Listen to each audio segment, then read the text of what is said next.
Albert Einstein has been credited with saying creativity is intelligence having fun. We can only guess what Einstein might think about the artificial intelligence now being used to help create modern works of art. And that term has a broad definition, from painting and sculpture to music and even the written word. Brook Silva-Braga met some of the humans bringing these AI creations to life. Okay, Venus de Milo, I recognize her. Ben Snell starts out with a library of 1,200 classical sculptures. Yeah, I got a Caesar. At some point you would find Winged Victory. And tells a $90 computer to study them. And I ask it to try to find connections between the sculptures and distill them into their most basic forms. A machine learning algorithm churns for about a day, and then Snell tells it to design a sculpture itself. How many tries do you give it? I just give it one. This is it. This is it. This was the first one it made. He turns the computer off, chops its bits into bits, and then casts that computer dust into the sculpture it itself dreamt up. The device's creativity, for lack of a better word, and my creativity are inextricably intertwined. We're beginning to have dialogues with these machines. We're also singing duets. Holly Herndon trained in AI to harmonize on the album Proto. Programmers coaxed a machine learning network into painting Portrait of Edmund de Bellamy. Christie's sold it for $432,000. What you're seeing now are all the sensors I have on my head. Alexander Reben taught an algorithm to interpret his eye movement and brain waves. It judges what pictures he likes best. So that's what it landed on for this round. And uses his preferences to create a new portrait. I think an interesting question that arises from this is, do we value art made by people more than we're going to value art made by a machine? To test the question, he's intentionally blurring the line. This is a sculpture described by the AI. Programming a computer to type up art ideas that he executes himself. The first plunger is simply a normal plunger, but the rest represent a series of plungers with more and more of the handle removed. It also creates a backstory. The work is now considered a landmark of conceptual art, and it was even featured on an episode of Seinfeld in 1997. I then asked it to create a Seinfeld script, and it did just that. Elaine hits George on the head with a plunger, and there's an argument about if it's art or not. It's quite funny, and you could definitely see it as a Seinfeld tint to it. Yeah, the things it comes up with seem creative, which again is what surprises me. But it's not creative, right?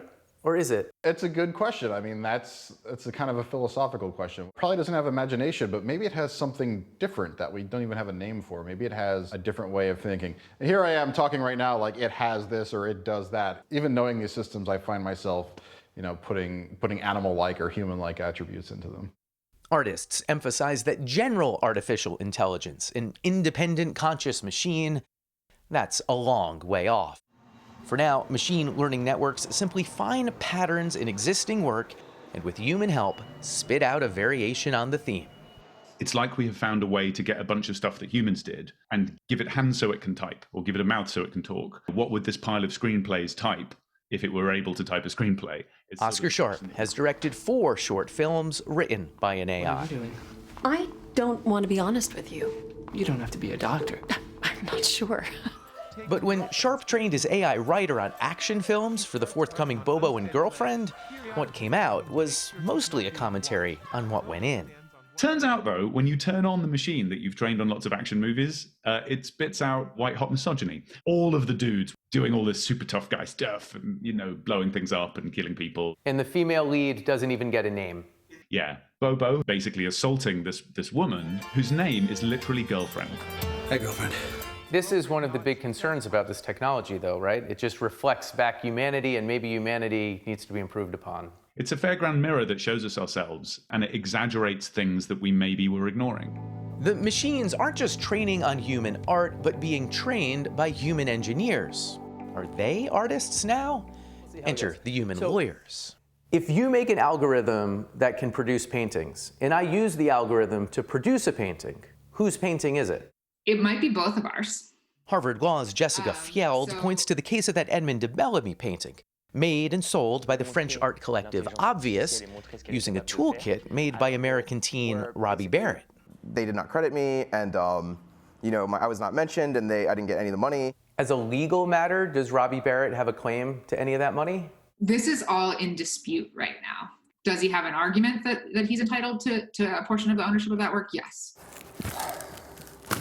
We found so much of this generative art is ultimately a commentary on our relationship to machines. This was a computer, and it made this. For Ben Snell, an appreciation of what they do for us. Creating this sculpture is affording the computer a body. And what he says they'll never do alone. AI can write poetry, but you can't have a conversation with it. You can't understand why it made what it's made. I don't think purely generative work will ever have the same place in our heart that regular sort of traditional art does.